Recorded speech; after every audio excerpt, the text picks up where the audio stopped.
Circles कर रहे थे, राइट। और हम लोग सर्कल्स में कहाँ तक पहुँच गए हैं? हम लोग पहुँचे हैं थ्योरम 10.6 पर, है ना। थ्योरम 10.6 अगर आप अपनी बुक्स में देखेंगे ना बेटा, तो उसमें ध्यान से देखो क्या लिखा हुआ है। ये लिखा हुआ है equal chords of a circle या ऑफ कॉन्ग्रुएंट सर्कल्स, ब्रैकेट में डाला हुआ है, ठीक है। Are equidistant from the centre या फ्रॉम देयर सेंटर्स, ऐसे लिखा हुआ है। इसका मतलब दो थ्योरम्स हैं, ये मिक्स्ड है। अगर आता है equal chords of a circle are equidistant from the centre, अगर ये वाला आता है तो कैसे करना है, और अगर आता है equal chords of congruent circles are equidistant from their centres, तो कैसे करना है, ठीक है। दो थ्योरम्स मिक्स्ड हैं। अगर आता है equal chords of a circle मतलब single circle, that means my figure will be like this is a circle, equal chords हैं।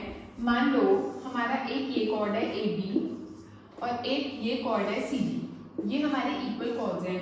तो मैं गिवन में लिखूंगी कि A B is equal to C D. Okay बच्चों, अच्छा इक्विडिस्टेंट का मतलब क्या होता है? सेम डिस्टेंस, सेम दूरी। कहाँ से? सेंटर से। सेंटर तो सर्कल का एक ही होगा ना, क्योंकि सर्कल एक है तो सेंटर भी एक है। तो ये प्रूव करना है कि अगर कॉर्ड्स इक्वल होते हैं ना, तो उनकी दूरी भी सेंटर से सेम होती है। दूरी कौन सी दूरी? बहुत सारे डिस्टेंसेस हैं, we always consider that distance to be perpendicular distance, ठीक है। तो वो कह रहे हैं कि ये वाली जो दूरी है, यानी ये वाली, ये हमेशा इक्वल आएगी अगर ए बी और सी डी इक्वल है तो। ये प्रूव करो, मतलब मेरे को प्रूव करना है O L is equal to O M. Okay, construction में मैं करूंगी join O B and O D, join O B and O D. Okay बच्चों, ये जो ओ एल और ओ एम आप लोग बोलोगे, आपके दिमाग में आ रहा होगा कि मैं परपेंडिकुलर्स क्यों ले रही हूँ अपने आप से। बेटा देखो, अगर ये कोई लाइन है और ये कोई पॉइंट है, और अगर मैं कहूँ इस पॉइंट से इस लाइन की दूरी कितनी होगी, तो ऐसे तो कोई बच्चा ये वाली दूरी कंसिडर करेगा, कोई ये वाला मेजर करेगा स्केल से, कोई ये वाला मेजर करेगा, कोई ये वाला मेजर करेगा, बहुत सारे डिस्टेंसेस हो जाएंगे इस पॉइंट के इस लाइन से, है ना। तो ऐसे नहीं होता।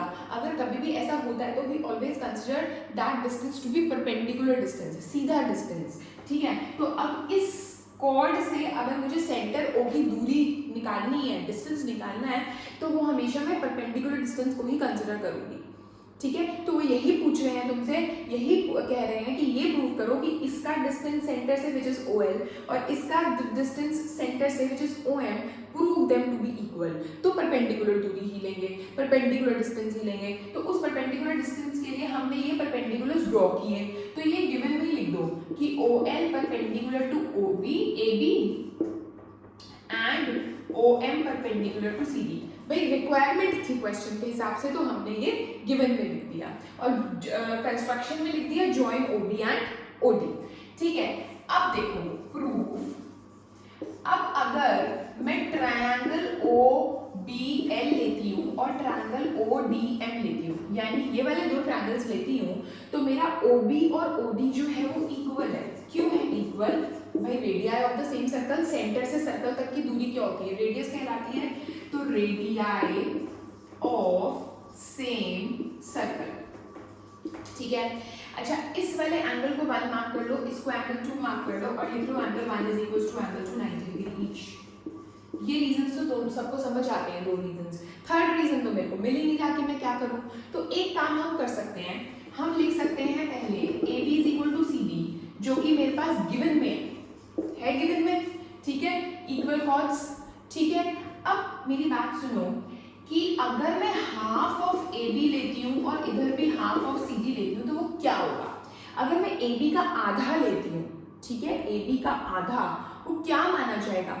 या तो ए एल हो सकता है या एल बी हो सकता है। कैसे? देखो, ये एक सर्कल है, ठीक है, हम ऐसे करते हैं, ये एक सर्कल, ये मेरा एक कॉर्ड है और ये सेंटर है, ठीक है। हमने मेरे फर्स्ट थ्योरम जो थी, पहले मैंने अपनी वीडियोस में थ्योरम थ्योरम करा रखी है आपको कि सेंटर से अगर मैं कोई परपेंडिकुलर ड्रॉ करूंगी कॉर्ड के ऊपर तो वो कॉर्ड को दो इक्वल पार्ट्स में डिवाइड करता है, यानी AP is equal to PP. And the statement was the perpendicular drawn from the center to the chord bisects the chord. होता है तो this is the perpendicular which is drawn from the center to the chord AB. Therefore, this OL will bisect the chord, that is AL is equal to LB. That is AB का आधा AL भी हो सकता है, LB भी हो सकता है, लेकिन मैं LB ले लेती हूँ क्योंकि मुझे LB की रिक्वायरमेंट है. And in the same way, half of CD can be CM also, can be MD also, but मैं MD ले लेती हूँ. And you will write here perpendicular drawn from the center to the chord bisects the chord. This is very important to write. नहीं लिखोगे तो यहाँ पर marks cut जाएंगे बेटा. ठीक है, अब LB और MD मेरे इक्वल आ गए, जो कि मैं यहाँ पर लिख सकती हूँ LB is equal to MD proved above. ये पोर्शन आप पहले कर देना, ये वाला पोर्शन. ठीक है, अच्छा अब बाय, अब देखो हमने एक तो ये प्रूव किया, एक ये और एक ये, राइट एंगल हाइपोटेन्यूज साइड.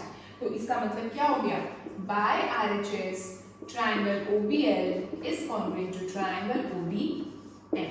और जब ये कॉन्ग्रुएंट हो गए तो I can write OL is equal to OM by CPCT.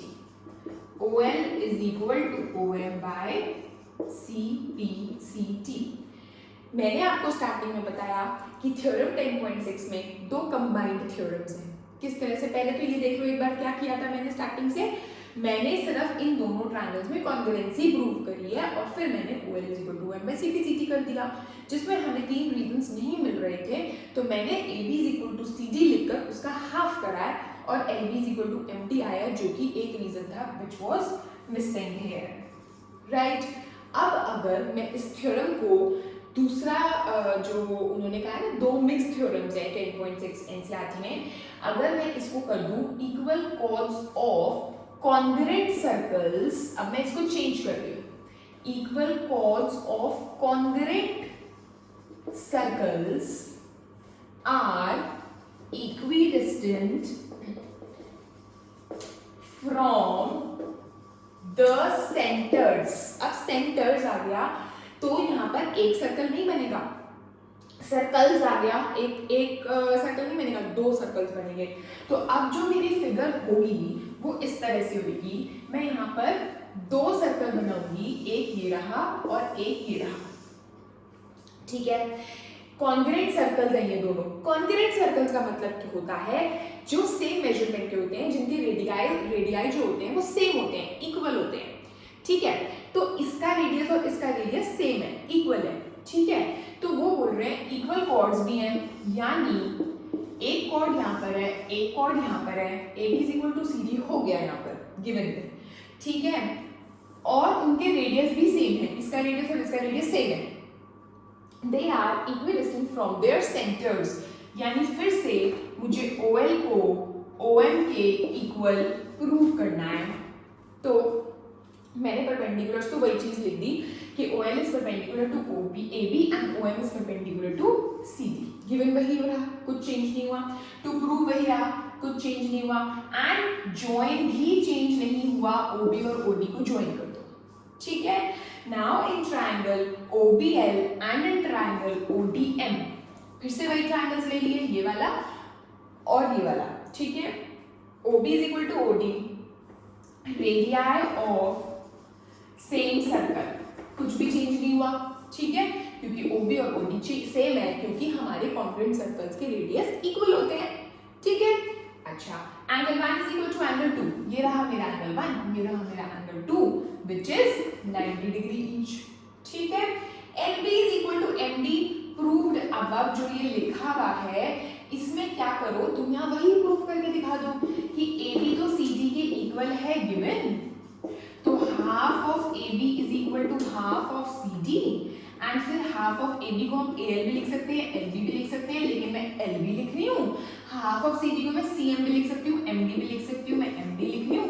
बिल्कुल same perpendicular from the center to the chord bisects the chord. Proof is entirely same बच्चों, ठीक है.